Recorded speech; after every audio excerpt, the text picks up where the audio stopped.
What is up, everybody? It is Scott the Dog Dad here from rawfeeding101.com. I have no idea why I say it that way, but it comes out that way every single time, and I'm probably not going to stop. But I am sitting down today with Billy from Answers Pet Food, and we are going to talk about the awesome milky graininess that is kefir. So, Billy, how are you this morning? Good, very good. Thank you for having me. And I'm going to go out on a limb here and guess that you are drinking bone broth. I'm actually not. You went out on a limb and you were incorrect. I'm drinking coffee. For the first time. All the other times I said you're drinking coffee and you were drinking bone broth. Although I will say I am making a roast later with bone broth. So I will be drinking bone broth later, but I am a slave to coffee in the morning. So, and for those watching it later, this is in the morning. So. Yes, it is. It's 9:19 a.m. Mountain Time right now, so coffee is appropriate. Although I'm rocking some kombucha right now. I'm beating Billy on a healthy thing to be drinking at the moment. Yes. Last time he was drinking bone broth and I was drinking coffee. You're much healthier than me. I'll accept that. Not even sort of, dude. Not even sort of. So really quickly, for anybody that's not familiar with you, Billy, or the channel or anything else, can you give us a quick intro on who is Billy and what does Billy do? Sure. I am the Nutrition Science Director for Answers Pet Food.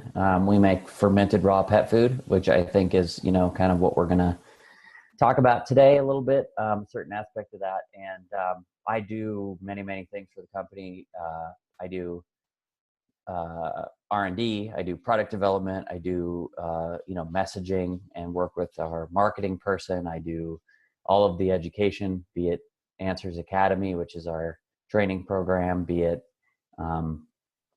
public speaking and that sort of stuff. And then I do some other stuff in the pet food industry, like I write for Dogs Naturally pretty frequently and some stuff like that. So I just try to, put out as many good and true nutritional ideas as possible. So love it. Love it. Love it. Love it. So let's just go ahead, since we have, I don't think we've ever done, excuse me. I don't think that you and I have ever done an interview that was under an hour. I think that we've scheduled several of them for under an hour, but it never happened. So maybe this will be the one, but in that hopes, not that I would mind sitting around for longer, but let's get right down to it. Today, again, we are talking about kefir. So a lot of the viewers of this channel hear a lot about different types of dairy products. They hear about raw goat's milk. They hear about raw cow's milk. They hear about kefir. They hear about colostrum. So can you just give us a quick rundown of what kefir is and what the difference is between these different things, just standard raw milk, kefir, colostrum, because I think that some people assume that they're just kind of synonyms or different names for the same thing, which they're not.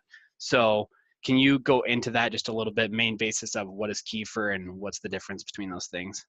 Yeah, I think you could work it up from like a scale. So the first thing on that scale would be, I guess, colostrum, which is like first milk. So most of the colostrum you can get on the market is powdered.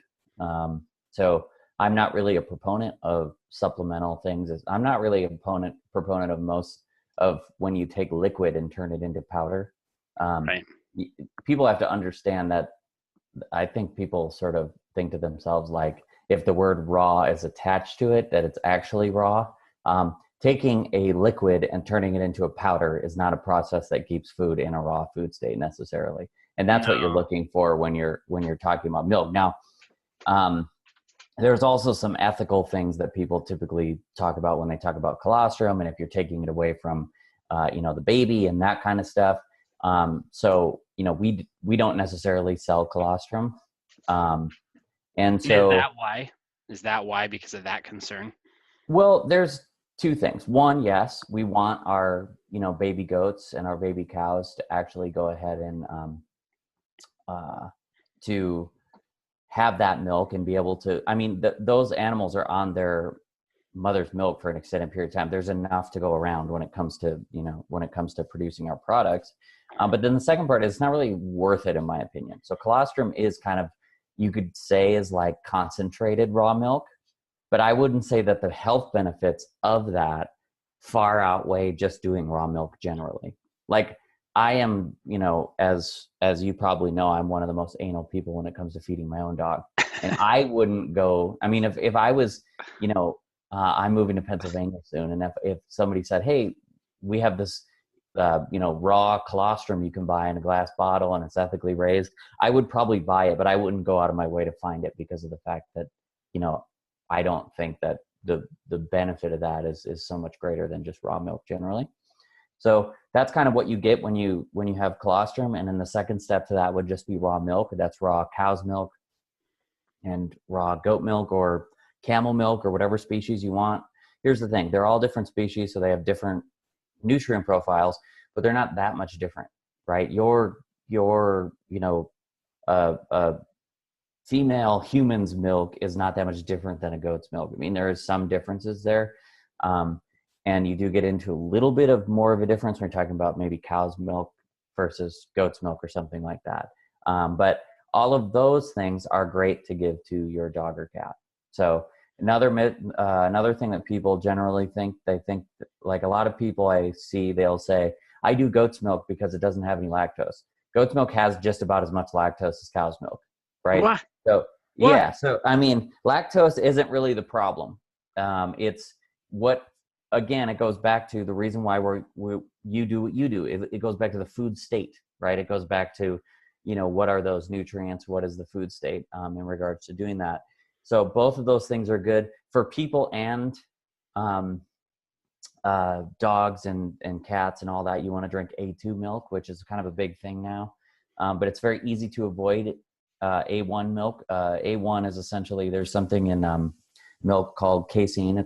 It's a protein type, and essentially we've overbred Holsteins to change the shape of it, and it doesn't work for the body any longer. So you want to either do Jersey cow, which is what we do, or goat milk, because those are automatically A2 products. And then you go into what we do, which is the fermented raw milk category. So you can then you can take that food that is the most efficient food on earth, and you can add cultures to it and have those cultures start eating the lactose sugars. And that's where you get into fermented raw milk. That's where you get into kefir. That's where you get into yogurt. That's where you get into all those different types of fermentation. So it's kind of like a scale there. And for most people, you're not going to find that raw colostrum. So, you know, either doing raw milk from like a local source, or going and doing what we do, which is fermented raw milk. Both of those things are good. All right. And now Billy has officially made me have to redo a video over in the Raw Feeding 101 course. So now you've got to answer for me. Where did this whole myth thing come from about goat's milk having significantly less lactose than cow's milk? Is it just an urban myth? Is there any truth to it whatsoever? I mean, there's less there. But, you know, it probably comes from this, and I'm purely speculating here, but this is my best guess. It probably comes from the fact that so obviously, like, people have been feeding raw milk to animals since, you know, people have been people, and, you know, dogs have been domesticated. But as far as a concept goes on the actual pet food market, Answers Pet Food created that as a concept, right? I always go back to the fact that I give my boss Jacqueline all the credit in the world, because this entire trend of feeding goat milk to dogs and cats, or having goat milk in treats or whatever it might be, came from her and one of our farmers, Irvin, and 60 goats. That's where this entire trend in the industry, this entire category started, was with these two people. So I think when that started to blow up in the industry, people said, okay, we're trying to figure out, why is this different than the milk at the grocery store? And they weren't going to pasteurization, because most people don't think about pasteurization as being a negative thing. So they needed to figure out why it was different. And I think that they probably, albeit wrongly, put it together that they said, oh, well, I'm pretty sure most animals are lactose intolerant, so it must be that goat's milk doesn't have lactose in it. So I'm sure that they just made that assertion and then went with it. And you know, we all do that. We all have, you know, we all try to figure things out, and we're not necessarily right. So I'm not, necessarily, looking down on that. It just happens to not be true in this case. So lactose isn't really the problem lactose is a problem when it comes to pasteurization, because then it's more of a just straight sugar that you're intaking. But it just goes really back to the non-pasteurization versus pasteurization. Well, it's a good thing that I'm going and doing a 2019 update to the course anyways, because I've got another one to do. I just like creating more work for you. I know you do, man. I know you do, and I'm cool with it. All right. So then where do we get to kefir? What do we need to add to, this raw goat's milk, this raw cow's milk, whatever it happens to be, camel milk? How does it go from, okay, here's your cow's milk, to here is your kefir? Yeah. Well, so in our case, so essentially there's something called Kefir Grains. I think that's the easiest way to explain it. And that confuses people because they're called grains. They're only called grains because they look like grains. They're like little blobs. Yeah. I actually I was speaking somewhere at some point in the country. It all kind of runs together now, but sometimes people are nice enough and they bring me gifts or, little things. And I happened to have my dog on the trip, and somebody brought me Kefir Grains from their specific kefir which was very nice. But I was going to be gone for like several weeks after that. And so I just fed them to my dog. It's a very concentrated source of probiotics and yeast, right? In my hotel room, I'm just adding that into, her daily food or whatever. Awesome. So they look like, I guess, like for lack of a better phrase, like little blobs. And it's this really cool colony of yeast and bacteria. And it's really unique because most of the time, yeast and bacteria are going to be fighting with each other, right? Because this goes back to fermentation. And this goes back to the fact that, our food safety system and our food is competition. It's inoculating food with good bacteria and then allowing that bacteria to outcompete that bad bacteria. But the really cool thing about kefir is it's this unique situation where they're kind of living in harmony with each other. And it's very, very good because not only do you get the bacteria part of it, but you also get this really aggressive yeast culture. And so essentially when you add those grains to the milk, the yeast and bacteria in there start to compete and they start to eat the lactose sugar. So if you, going back to the lactose thing, if you actually ferment your kefir enough, it's virtually lactose free as well. Oh, whoops, I muted myself there. Whoops. All right, then. Awesome. That is, yeah, and it kind of looks like when I looked at it for the first time when I actually had Kefir Grains, in front of me, the first thing that kind of came to mind for me was like it was little scaled down cottage cheese chunks, grains, yes, whatever you want to call them. That's a great descriptor. That's exactly right. And so with this awesomeness that is kefir, what is it really? Are we looking at a probiotic? Are we looking at prebiotics? Are we looking at digestive enzymes? Are we looking at all the above? When somebody's going to feed kefir, besides the fact that it is coming from the starting source, the amazingness that is raw milk, what is it that they are providing this for? If you're seeing somebody, for a really common example, in a Facebook group saying, I provide my dog with raw kefir from raw goat's milk, etc. And obviously you're not speaking for anybody. This is just a out there example. What is the most likely scenario that person would be providing it for? Are they providing it as a probiotic? Are they providing it as a digestive enzyme? What is the big benefit to adding kefir to a dog's diet? Yeah, well, I think in most cases, the way that the human mind works, especially nutrition, is to kind of you always want to categorize something. You always want to say, I do this for this nutrient and this for this nutrient. I do this for probiotics and I do this. It's definitely underselling raw kefir to say that I do it for the probiotics or I do probiotics. I do raw kefir. It's sort of like the question that I get a lot. What is the amount of probiotics that I should be giving my animal a day? Well, that's not really an answerable question, because there is no amount that they should be getting, because we shouldn't be feeding them separately from their food source, right? And so I really think it's underselling it in those cases. And that goes back to the raw milk part of this, right? So you're starting with a base of what is easily the most complete food on the planet. I mean, this is a food where we've had certain animals in disease conditions that were forced to go on a raw milk diet, because it was really the only recourse between not dying in some cases, live off of raw milk and water for more than 6 years and completely. Just crazy. Died. I told somebody that the other day and their jaw hit the floor. I mean, but it makes sense. This is food that was made by evolution and biology to be 100%, complete and balanced in reality. And some of these animals were in a disease condition that happened to be digestive, and they couldn't necessarily get food nutrients from any other sources, which makes it even more amazing, right? If your dog is going to die because they can't produce enough enzymes in their pancreas from digesting actual food, and then your dog can live on for years just drinking raw milk. I mean, what an incredible thing for the owner and the dog. But so you're starting with, so that's the reason why you feed kefir in the first place. The first fold reason is because you want every single nutrient. I mean, you want to avoid cancer. Raw milk is, as long as it's grass-fed, is very, very high in, lost my thing. It is very, very high in CLA, which is an omega-6 cancer-fighting fatty acid. You want to provide fat-soluble vitamins. You want to provide water-soluble.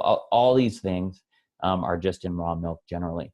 Then you take that food and make it even more efficient by introducing those kefir grains, which are yeast and bacteria, and pre-processing it. So you're essentially making it more efficient, and you're taking those already there probiotics. So here's a really cool thing about milk that most people don't know.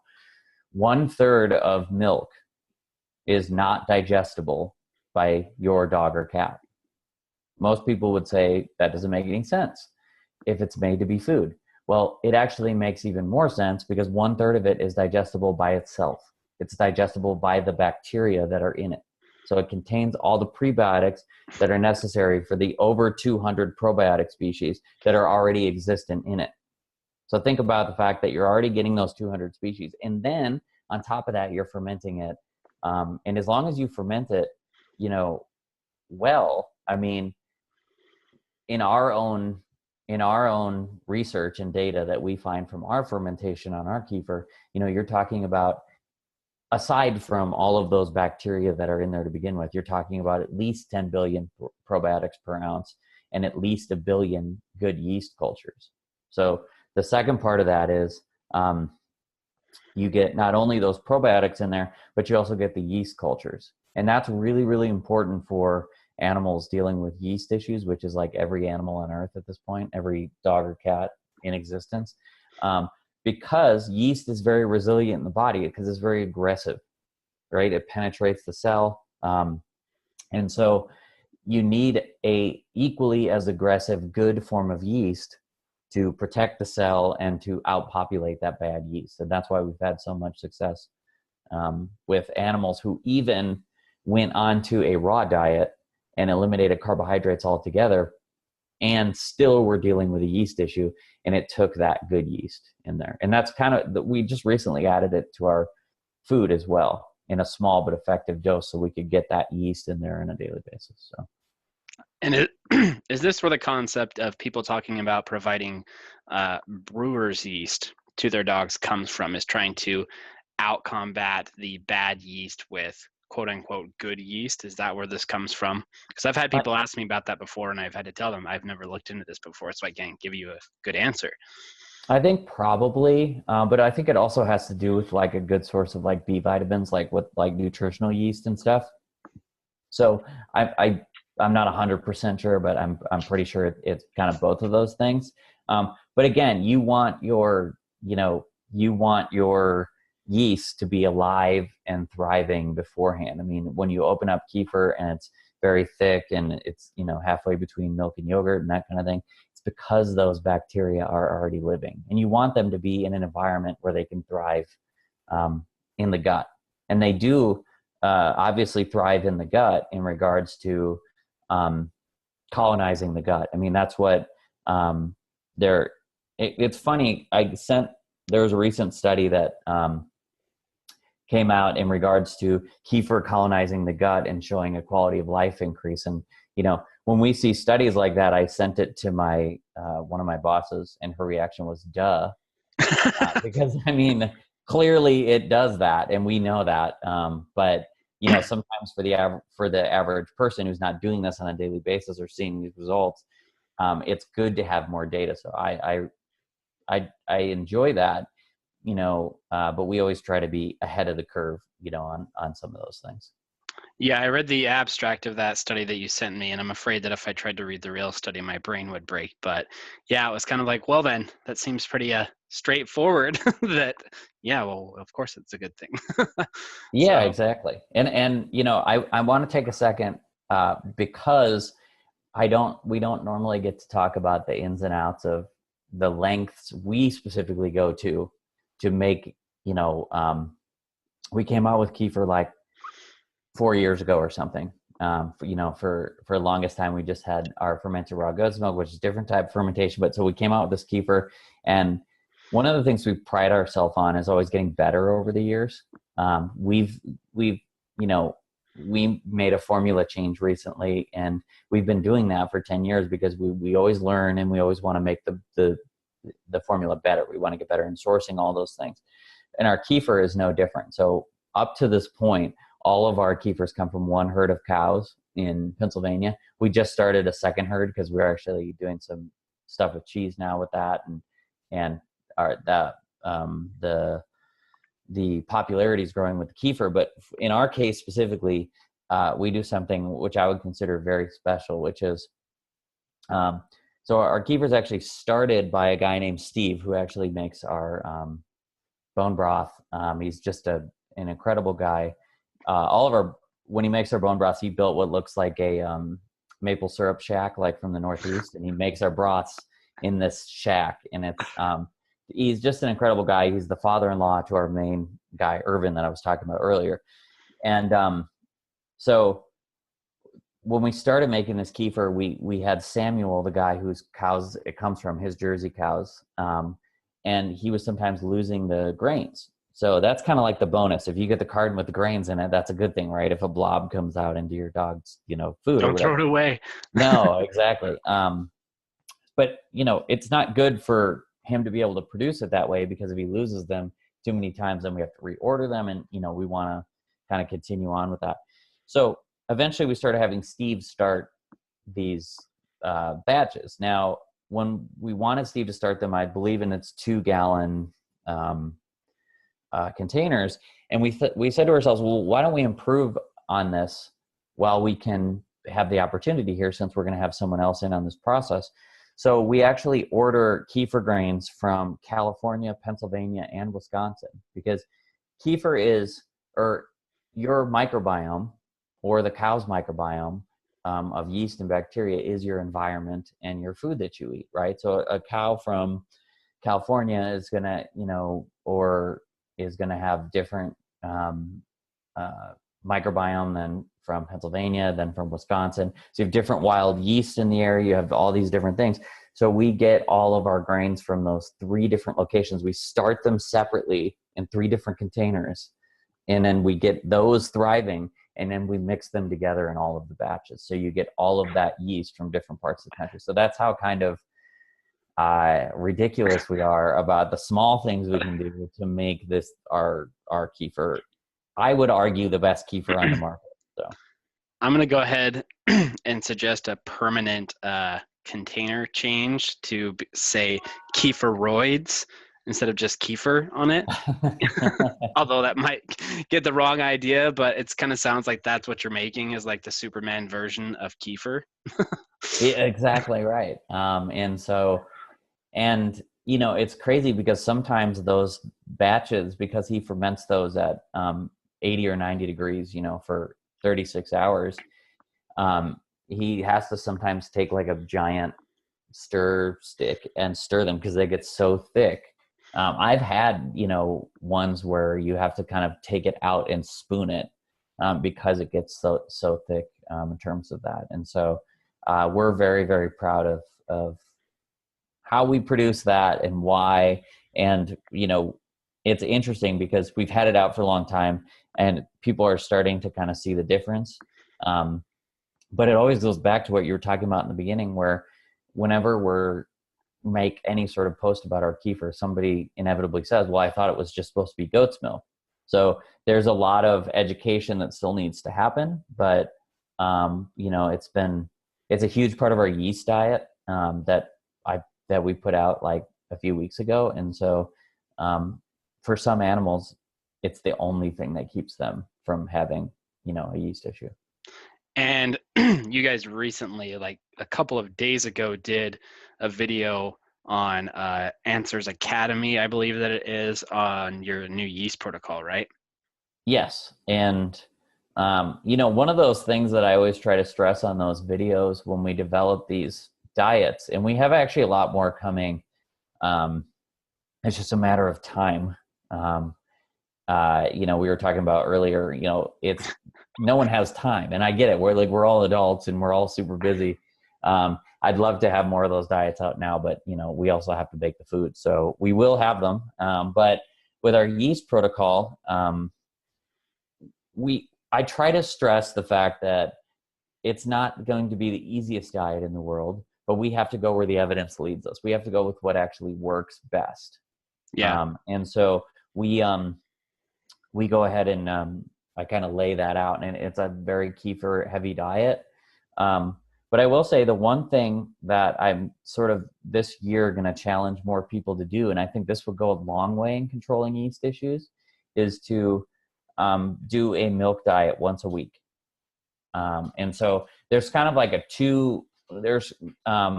the really cool thing about that is if you do a milk diet once a week with your dog or cat, I mean, I'll say cat, but who knows what a cat's going to eat on a daily basis. Good luck trying to get your cat to do a milk diet. If you do a milk diet with your dog, you're then talking about 52 days a year that they were on a milk diet, and it's once a week. Now, again, that's easier to do with small dogs, right? And it's easier to do, obviously when you have the products available. But I'm going to be challenging people to do a milk diet once a week and do it half kefir and half goat's milk, because again, you want your kefir to be a huge part of that, but also goat's milk has something very specific in it. It's called caprylic acid, which is in coconut oil as well. It's a medium chain fatty acid that actually helps to control bad yeast.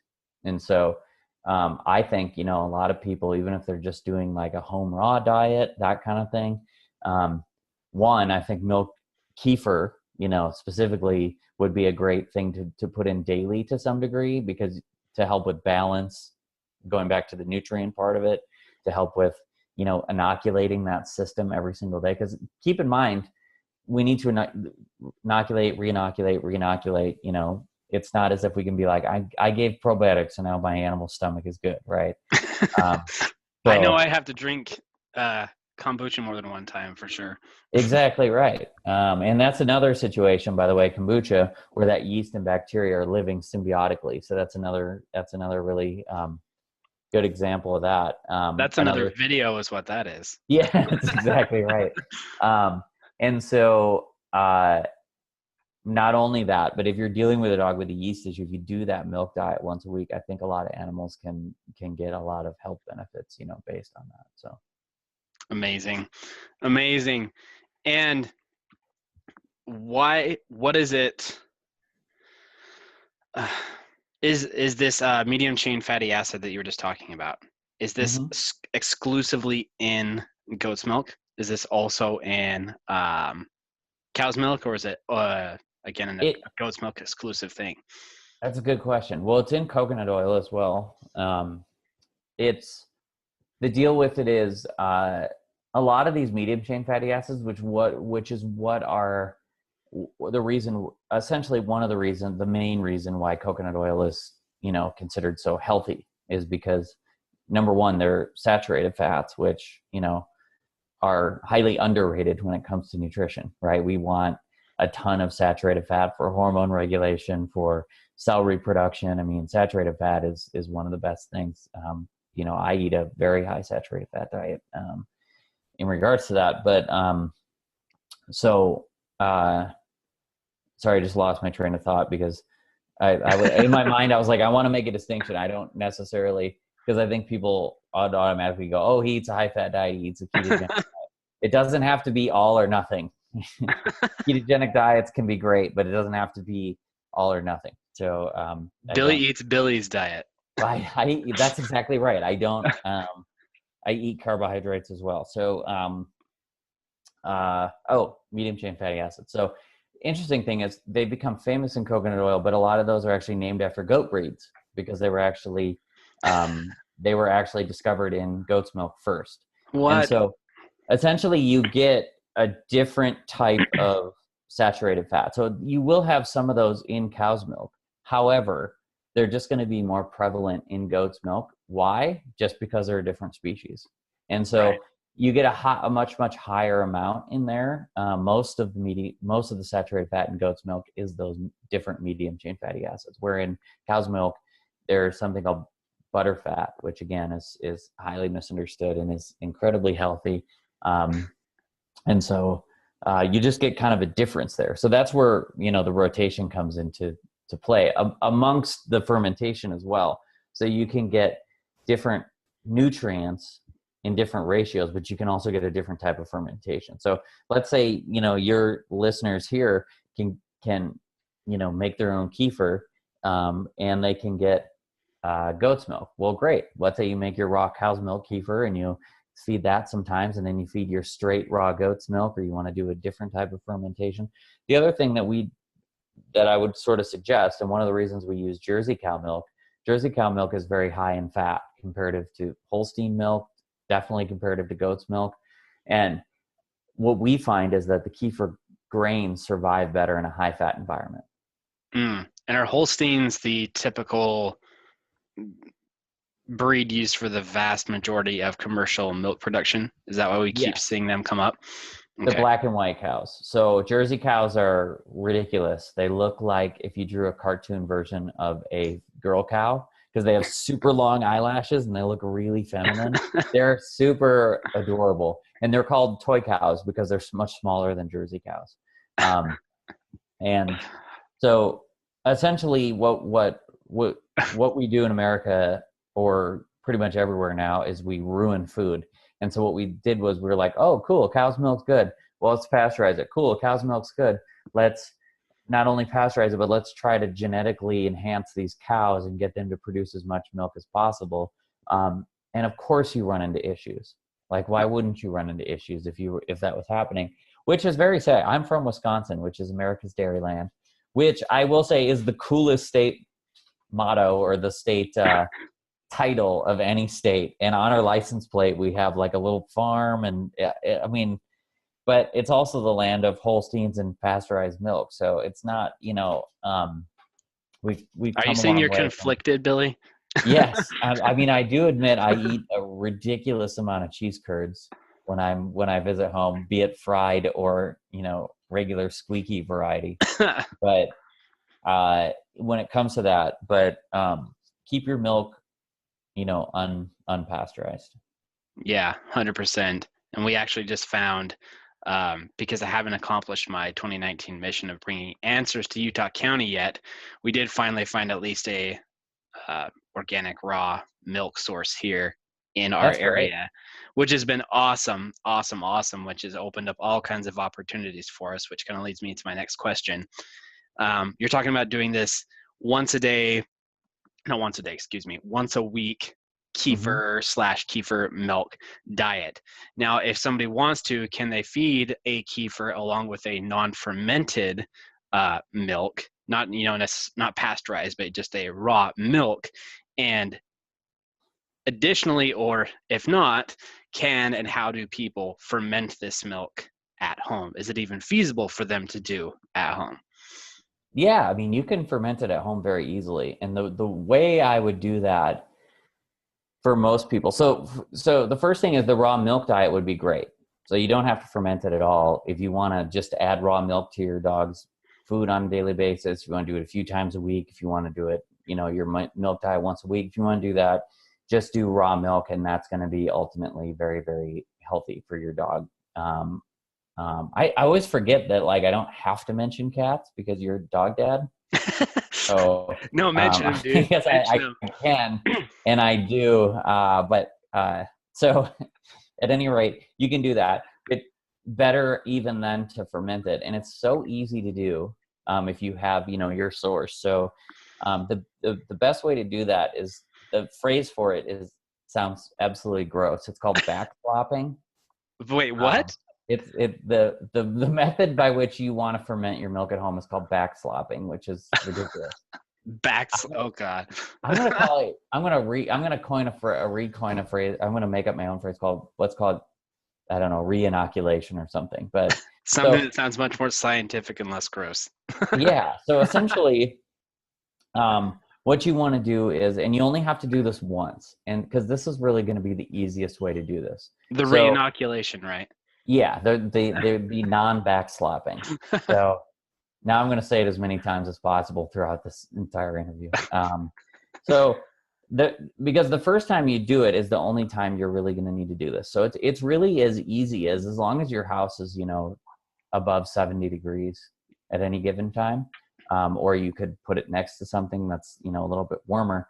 So you take your quart of raw milk and go to the grocery store once and buy, it's going to be pasteurized, but you buy your, no flavoring added kefir, organic, milk kefir, and get that kefir, and you do typically 1 to 2. I would probably do 2 just because you want to, make sure it's inoculated. All you do is take out of your quart, make sure you're doing all this in glass. You want to take your quart of raw milk, you want to take out 2 tablespoons, and then you want to put in 2 tablespoons of that kefir, and that's inoculates it, right? It introduces those live bacteria, and they go, whoa, sugar, and they start sweet, and they start eating, and they start reproducing and dividing every 12 to 20 minutes, right? And then you just want to leave that for like 24 to 48 hours on your counter, and that's it. And in the next batch, you take your tablespoons from that batch of kefir, and then you put it into your new batch, and now you have this raw kefir that you can just kind of keep going forever. And 2 questions. One, when does somebody know when it has been enough time, and is there too much time? You're saying 24 to 48 hours. So is there ding, the kefir's done now, and is there too long? And once said kefir is done, does it then, because it's been not backslopped, because it's gone through this process, does it then last longer in your fridge? Because it should last for 30 days at least in your refrigerator. So once it's turned into kefir. Yeah, once it turns into kefir. I mean, and then secondly too, I mean, you'll smell the difference. If you've ever smelled kefir, it smells very tangy. It's very, it's sort of a different, I mean, essentially you're not really running the risk of it being unsafe, especially if you're, doing it for 24 hours or whatever. There is a subtle art to being able to ferment really well. So for instance, in our case, Samuel, the guy who makes our kefir, is absolutely incredible at fermentation. I mean, the fact that he gets our kefir to be that really thick consistency, and the smell and taste of the actual kefir itself, all of that, batch in and batch out, right? In terms of being able to do that, I'm not guaranteeing it's going to be exactly like that, but it will be fermented and it will be safe. So you'll smell it and be like, oh, okay, that smells like kefir. And a good cue to take that from would be, your inoculated, or keep your batch that you first inoculated with on the first few batches and smell it and be like, oh, okay, because it's going to smell similar. Now you could go ahead and buy Kefir Grains and et cetera, but I think that's harder than it has to be, because then you're straining it out. There's a whole other process for it. And it's just kind of easier to do it in the case that I just kind of mentioned. It's kind of like when people make yogurt, homemade yogurt, same deal. It's just much easier a lot of times to just buy yogurt and, inoculate it that way. I completely agree because I had somebody send me some Kefir Grains one time, and this was from me earlier when I referenced the first time that I saw Kefir Grains. This was that time, Yeah. and it was a whole deal. Like, it was a whole process. Like you were saying, the straining. This sounds a whole lot easier and a whole lot more manageable for people to do, and quicker to do, because you can just go and get this already pre-made organic kefir from the store, instead of having to order something from somebody from the other side of the country or online or whatever else and wait for it to be delivered. So it sounds a whole lot easier. And what do you think about, because I have used them before and I have noticed a huge difference. This kind of comes back against removing moisture from things and turning them into powders. What do you think about these products online that are basically dehydrated kefir grains, where you're then introducing those powderized kefir grains into milk and making kefir with that? That's totally fine. So when you lyophilize a culture like that, right, it's fine. They'll wake up and repopulate, right? So like, for instance, take our goat's milk, for example. Those are cultures that are freeze-dried and then they wake up. But you have to give them time and the right environment to wake up. So here's the difference. If you were to take a culture that's freeze-dried, like in a powder probiotic supplement, you're putting those into your system and expecting them to wake up and work effectively in your digestive tract, right? They may or may not do that, which can be a little bit harder. Now, there's a difference between that and putting them into a food environment and letting them grow and be surrounded by those food nutrients. So that's totally fine. In fact, if I make yogurt at home, I buy cultures like that, and I use those exact cultures, because as long as you give them time to wake up and can see that they actually, wake up. I mean, I remember you were at my talk last year at the Lucas and Berube Healthy Pet Summit, and I was talking about how you verify whether or not cultures work and are there, and it's not by their CFU count, which is a colony forming unit. It's more by the physical evidence you can get, right? You've seen that physical evidence, for instance, in that fermented vegetable product I recommended to you, right? Where which is freaking awesome, by the way. Yeah, where it's literally like bubbling, or in the smell that comes off that when you open it up is so strong because of that acetic acid. These are the things you want to look for, right, in regards to that. So you'll know if your freeze-dried culture is working or not, because it'll actually ferment or it won't ferment. So yeah, and by the way, that stuff is no joke in function or odor, not in a bad way, because it's not like it stinks. It's just that even if I didn't hear Horace freaking out like a little psycho because he was excited about dinner time, I would know if Mama had just fed him dinner, because as soon as they walk into the room that I'm in, I'm like, oh, you had fermented veggies. Yeah. And it's a really good ferment. And what I love about that product is, well, one, I love that you can just, I have a small dog and I can keep that thing for 6 months in my refrigerator.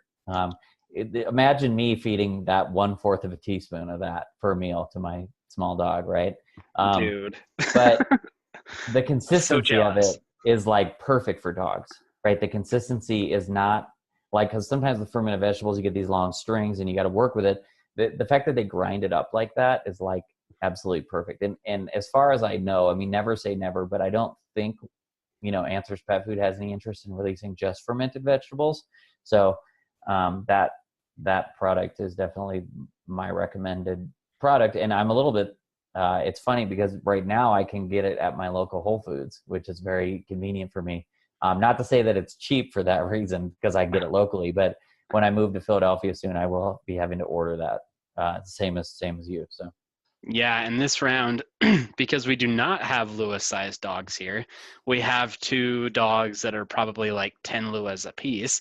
Exactly. And we go through one of the 15-ounce containers way too fast. And Hmm. so this round, I decided, well, I'm just going to get the huge container. And it is awesome stuff. Total sidetrack. We do this Yeah. every time, though. We're getting way away from Kefir. But the very first bottle that I got, it was like a scene out of the second Ghostbusters movie. If you guys have ever seen that, and the pink ooze or whatever it was, and it's like it's alive. I took the lid off of this stuff, and it's literally it's like still fermenting in this bottle. It's like sitting there bubbling, and it literally looked like it was breathing because it's just sitting there like kind of pulsing up a little bit. Like, oh, okay, this stuff's It was like kind of, yeah, and it kind of like comes out the first time. It's very similar to um, sometimes my wife gets this coconut yogurt that is just like raw coconut yogurt, and we know that it works and it's fermented because when you take the lid off, sometimes it literally rises out of the top and goes down the sides of it, right? Because all that carbonation is building in that sealed container. And so when again, and the nice thing is at least this is all sort of, related in terms of the fact that when all fermented. there's two rules of thumb when it comes to fermentation and probiotics. The first rule is or I guess probiotics. I totally just lost my train of thought. Wow, that was great. We were talking about how we went off on a tangent, but they are actually totally related because there's two rules of thumb when it comes to fermentation, and I'm assuming that one of them was oh yeah. Okay, I know. of carbonation.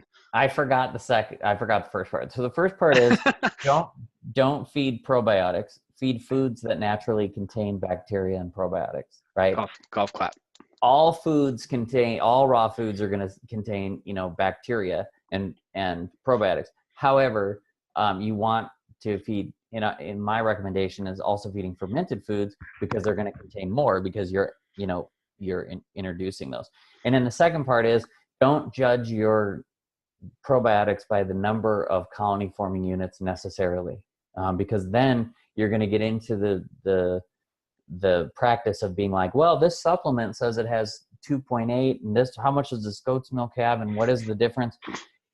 That doesn't matter. Judge your fermentation by the results you get. Like if you see our goat's milk, it's a different type of fermentation. You'll see curds that form on it, starts to smell sour. It's starting to separate. That's a good thing. You can physically see the fact that it's fermenting right before your eyes, right?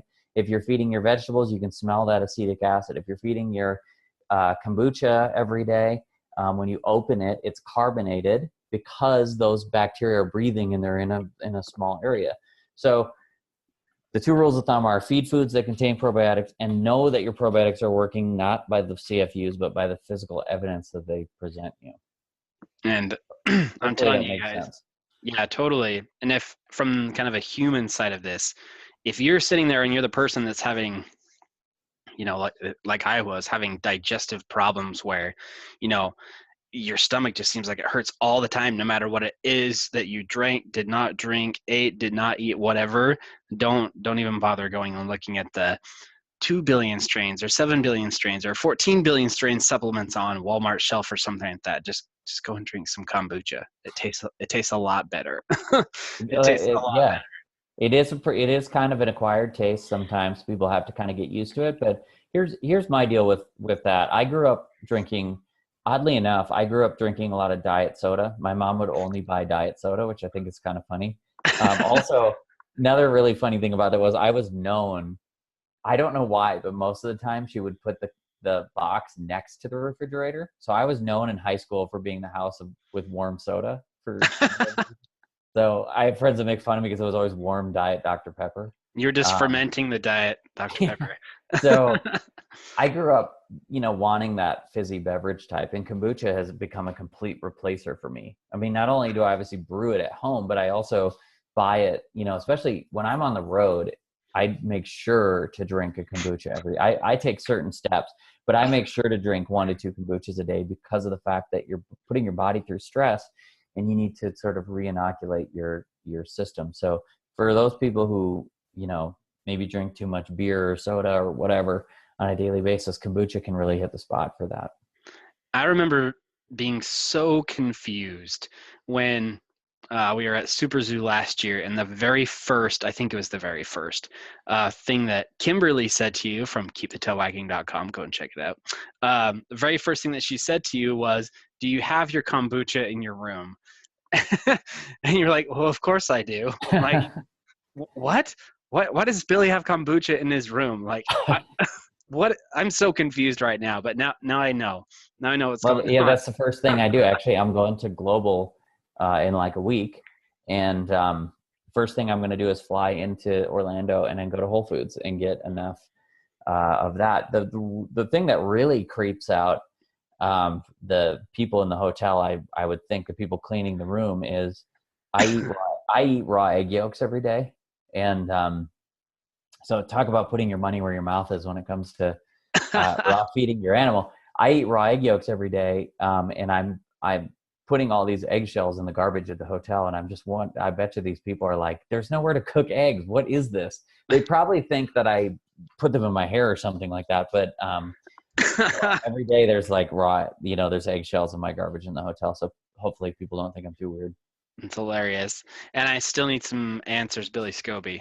I need some answers, Billy Oh Scobies. yeah. Well, I'm trying to think to myself, uh, we'll have to talk about if we're going to see each other in the near future. And if not, I'll send it to you. But if so, the other part too, and this is total nerd style, is so we're about to come out. I believe the packaging's done. We just have to like get enough in stock, and it's always sourcing and stuff.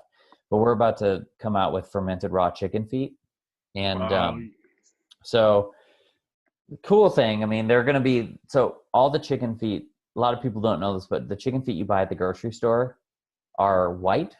And the reason why they're white is because they're actually scalded at 160 degrees. So they're actually not really in a raw food state any longer.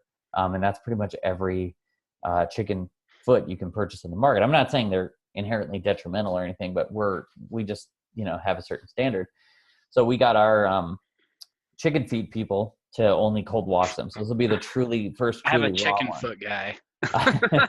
So this will be our first, in terms of mass market, unless you're buying from a farm directly, this will be the first totally, truly raw chicken foot, but we're actually fermenting those in kombucha. And Awesome. it's actually one of our plant workers who's doing this, who's actually doing the kombucha for it.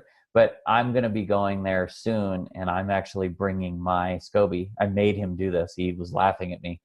I'm bringing my SCOBY so I can put it on top of his SCOBY, and then his SCOBY will envelop mine, so I can get my SCOBY that I developed into the Answers product. So anyone who uses our feed will get access to my SCOBY, and that's the kind of thing that I take a lot of pride in that as soon as I started talking about it, my boss's eyes like rolled out of the back of her head. But that's the sort of thing that I nerd out on. And so the cool thing, I won't go too much into chicken feed, but the cool thing about the chicken feed is what we want to happen there is, as you know, a lot of dogs need bones to clean their teeth, right? Yeah. There are dogs who can't eat a pre-made raw and keep their teeth clean because a lot of teeth cleaning has to do with genetics, right? And so there are some dogs who eat pre-made raw and their teeth are totally clean, some that don't. So we want the dog to have to crush that chicken foot, but also we want there to be all of that good bacteria from the fermentation on the surface of it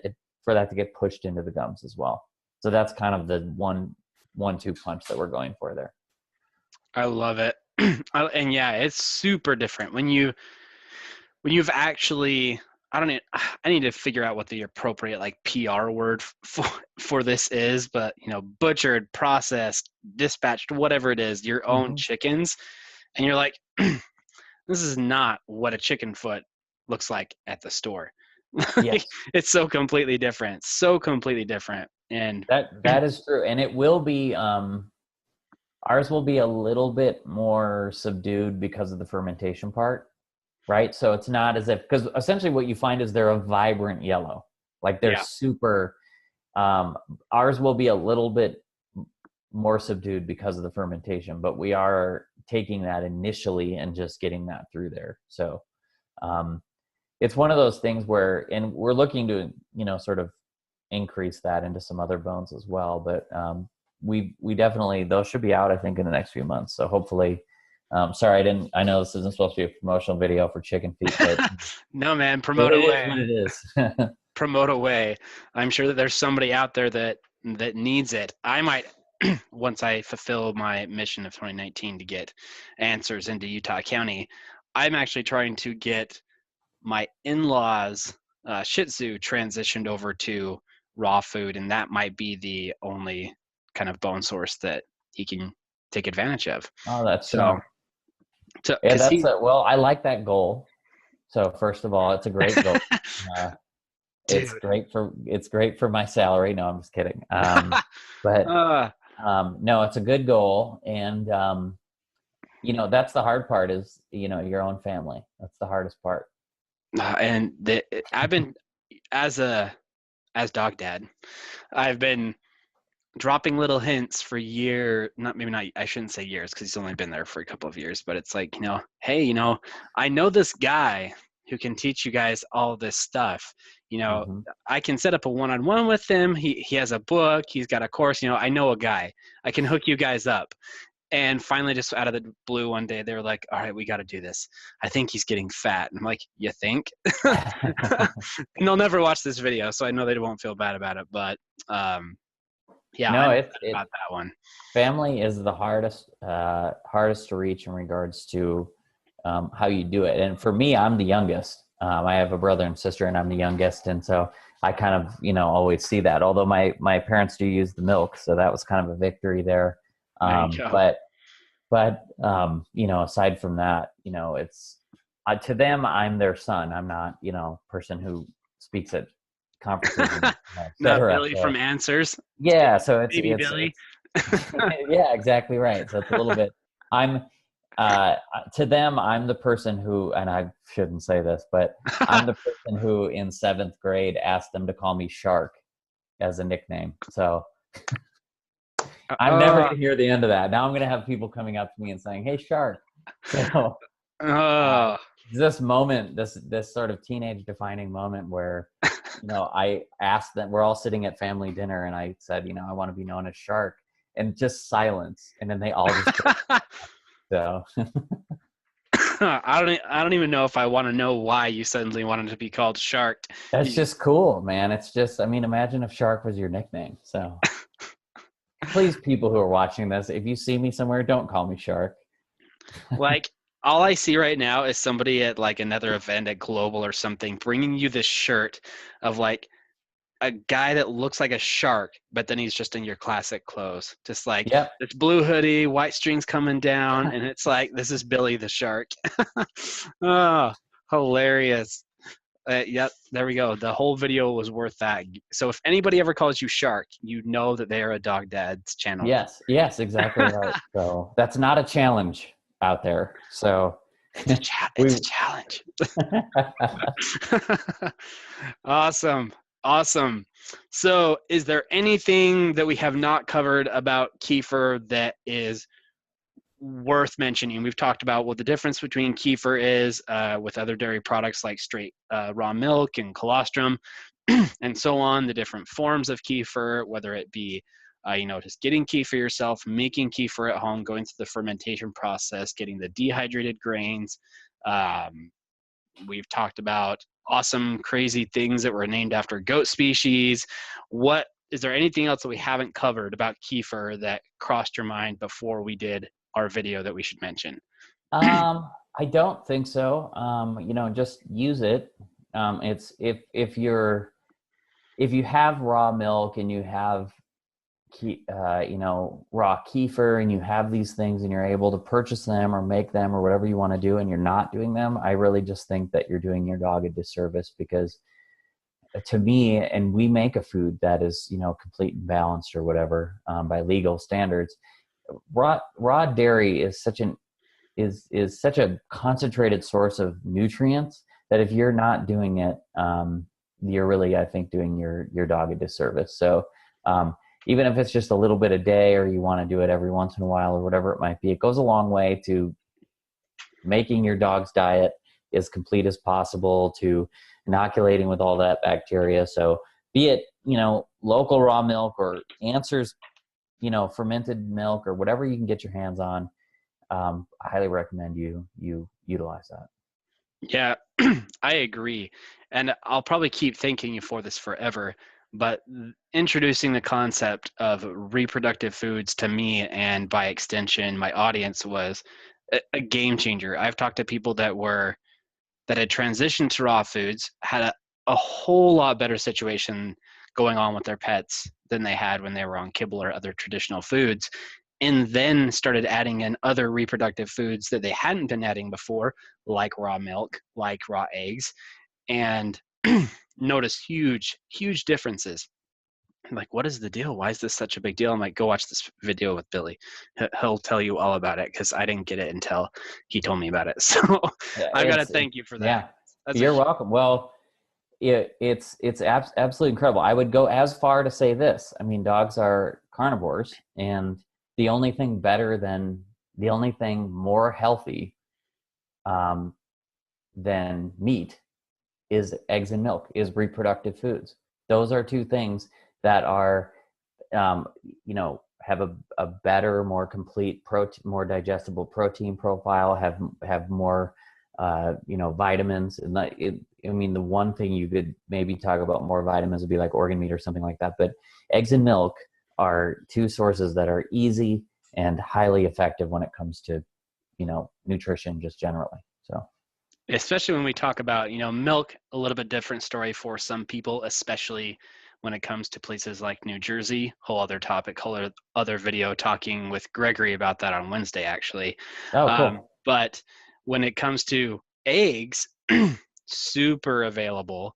And even when you start comparing it to other highly, high quality sourced foods, eggs is about as inexpensive as it gets. Even for a 12, 18 pack of the highest quality source eggs that you can get your hands on is going to be significantly less than, comparing that to the costs of, grass-fed, grass-finished organic beef and anything else along those lines of those high quality sources. That's, I guess, what you could call an introductory level high quality source food. And it's super available for just about everybody. That's exactly right. And just keep in mind, chickens are not vegetarians. They love eating bugs. So don't look for free range, cage free, look for pasture raised eggs. So. Yes. I followed this guy for a long time on YouTube called Justin Rhodes, who raised his own chickens. He called himself the Chicken Ninja something master. I don't know. He was hilarious, but he taught me about that first off. It's like, dog, they're not vegetarians. And if it says that it's vegetarian fed, it's just a marketing thing. And does not mean that the eggs are any better. So, exactly. Huge point. But the chickens like to eat grass, bugs, and all kinds of good stuff. They don't just like to eat grains. And they need to be outside because it increases the vitamin D content. So. Yes. But we've officially gone over an hour by about 1 minute. So we have maintained our status of over an hour interviews. I can hear some rustling and bustling in the background. So wifey is in the room moving around. My dogs are listening. So it is time to go ahead and end this thing. Billy, where can people find your stuff, look at your schedule for where you're going to be when they want to bring you your Billy the Shark t-shirt? Where can people find Billy's stuff and Answer stuff? So we can, that's going to be so funny if I actually get one of these shirts. Please, somebody do it. So, answerspetfood.com. There you can click to, we have a blog that's Answers Beyond the Bowl that says, I don't write that, but it has a lot to do with our marketing person actually listens to me talk and writes it down. It's pretty amazing. That kind of thing. Also, Answers Academy is on YouTube. We do monthly classes on specific disease conditions and some of the diets that we do, along with some other stuff. And right now, the best place to find out where I'm going to be speaking or doing a Q&A or something like that is on Facebook. We are going to have that integrated into our website in the future. So if you go on to, I don't know how to follow or get notifications on our Facebook. That's where you're going to find out right now where I'll be speaking. So awesome. in that case, thank you again, Billy. I appreciate your time. And everybody, make sure you go and check out all those amazing resources and pick up the milk/kefir once a day week challenge. And I hope that Billy in Answers makes an actual video about that to kickstart it. But if they don't, you just heard it here. I think I'm going to take on the challenge myself. But thank you guys so much for coming into this video. But remember, most importantly, that you don't have to be perfect to be an amazing dog owner. You just have to do your best every day and try to improve as you go forward. Peace.